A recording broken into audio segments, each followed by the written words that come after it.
the emotion is because I'm literally fighting myself right now to be vulnerable with people that I don't even know.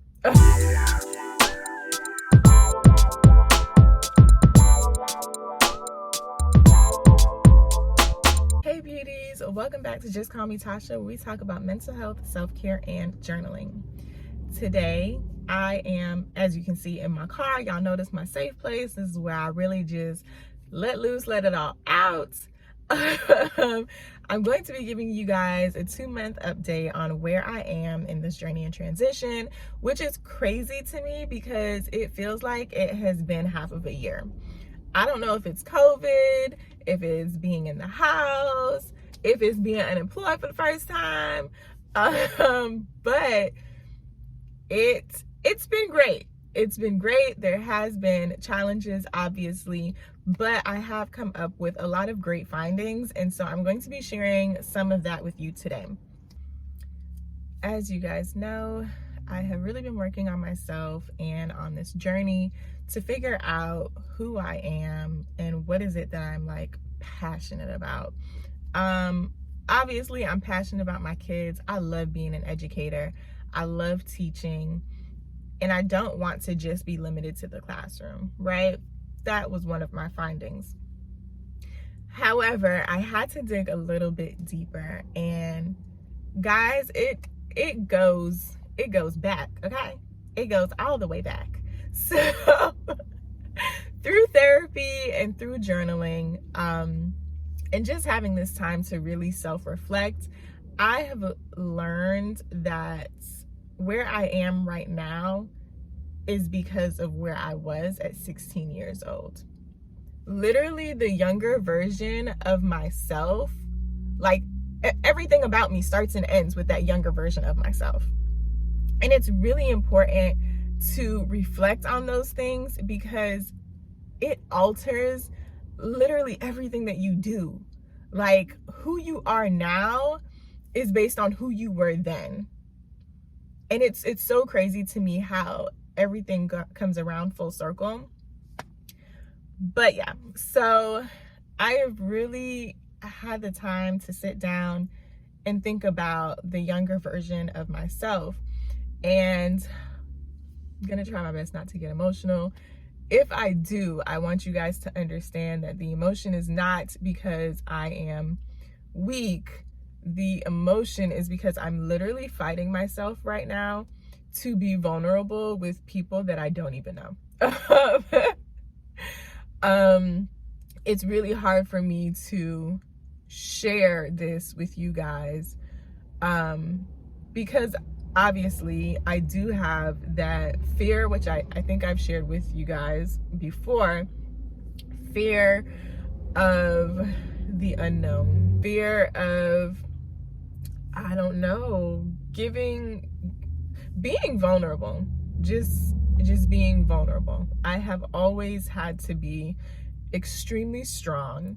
And so these findings, stories, experiences, traumas are not things that I ever discuss with anybody other than the people that were there with me. All right. So here we go. At 16, many of you know that I am a teen mom. I got pregnant at 16 and I had my daughter at 17. Those years were very, very rough. And I thank God for the educators that were in my life that really believed in me. And those educators really made a difference in my life because they pushed me to believe in myself. And that's why I became an educator, because I wanted to give back to kids what was given to me. And so my nose turning red. Oh, can't believe.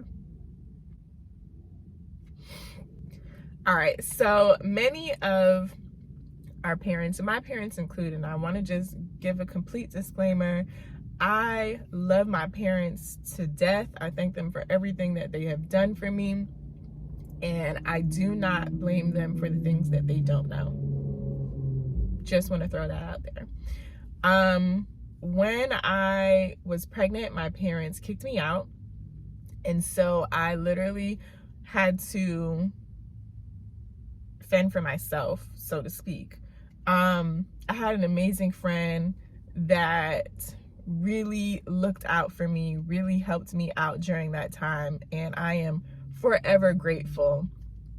But nonetheless, it is really hard for you as a child, because ultimately I was a child, to think or feel that the people that gave you life, right, the people that are closest to you, didn't see the value in you, right? They kind of wrote you off in a sense. And so it's hard to think of yourself as anything more than that, because you value how they feel about you, right? You value their opinion. And so it was really a hard time for me at that age. And I feel like everything that I've accomplished since then has kind of been to prove to people that, like, I'm not that failure that you guys thought that I was, right?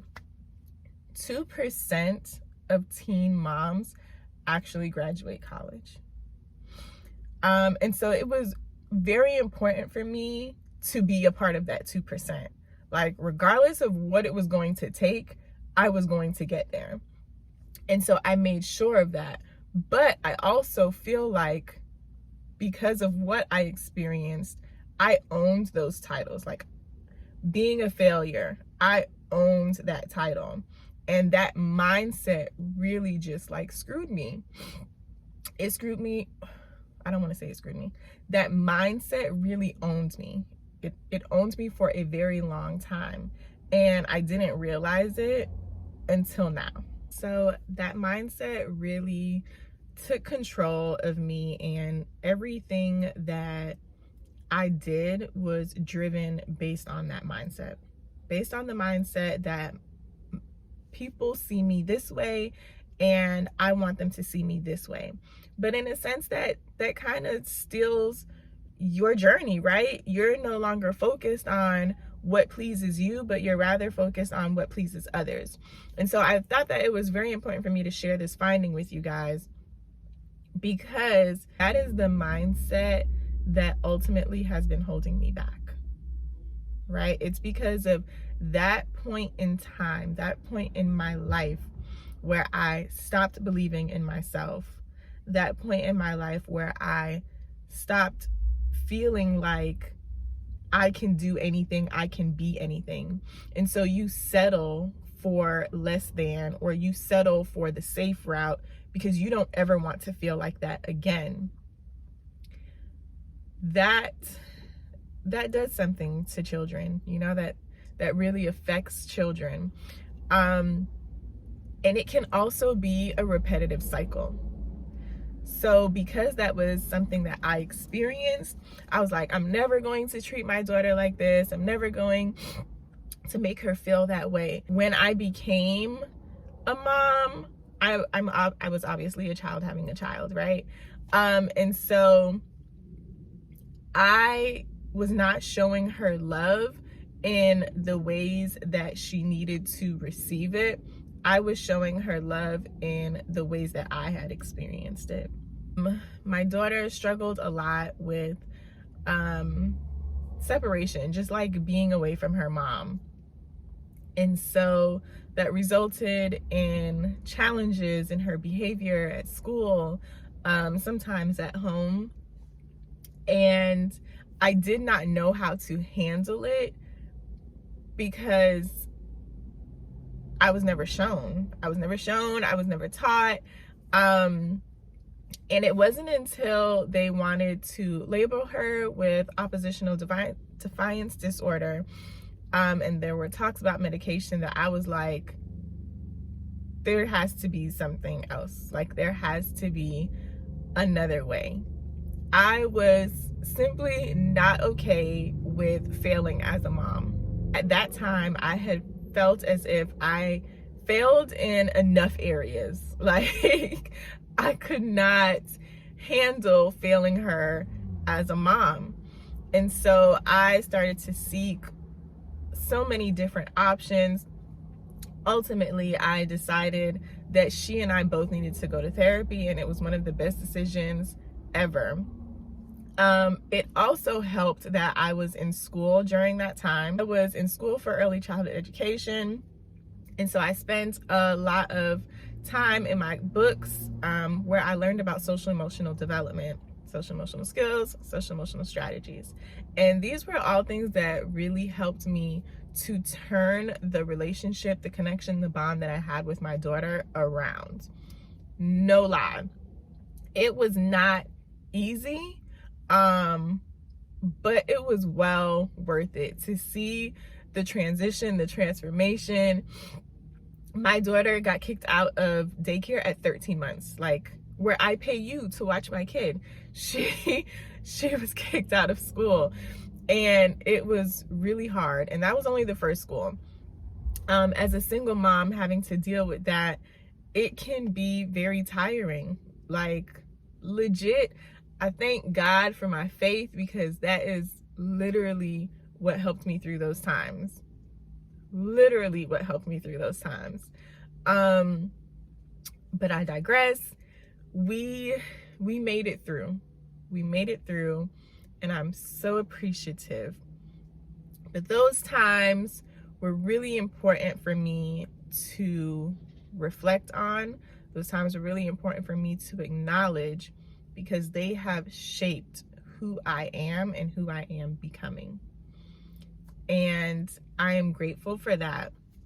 What I would like to tell anybody that's watching, the 16-year-old version of myself, anybody that is currently in a situation that I was in, or a situation where you feel like anything that I described in this video, I wrote something for you. Baby, you are not responsible for the decisions you've made as a child. You are not responsible for the things you weren't taught. You are beautiful. You are intelligent. You are resilient. And if you are ever in a situation where you have to question your worth, it does not serve you or deserve you. Keep going and keep growing. I know that I probably took you guys to a little whirlwind with this video, and I was probably all over the place because of my emotions. I hope you guys were able to understand why this was important, where I'm coming from, and why I needed to share that. And guys, I am not looking for anybody to pity me. I am not here to play victim. I am here to encourage you. If I can make it through it, so can you. I may have lost my voice somewhere down the line, but I am here, and I am speaking up for me and for you. Now that I have been able to pinpoint my passions, my strengths, and all the things that are important to me, I have something coming up really soon in the works, and I cannot wait to share it with you guys. I want to thank you all for your support along this journey, because I know, well, it's probably been challenging for y'all, but it's been challenging for me.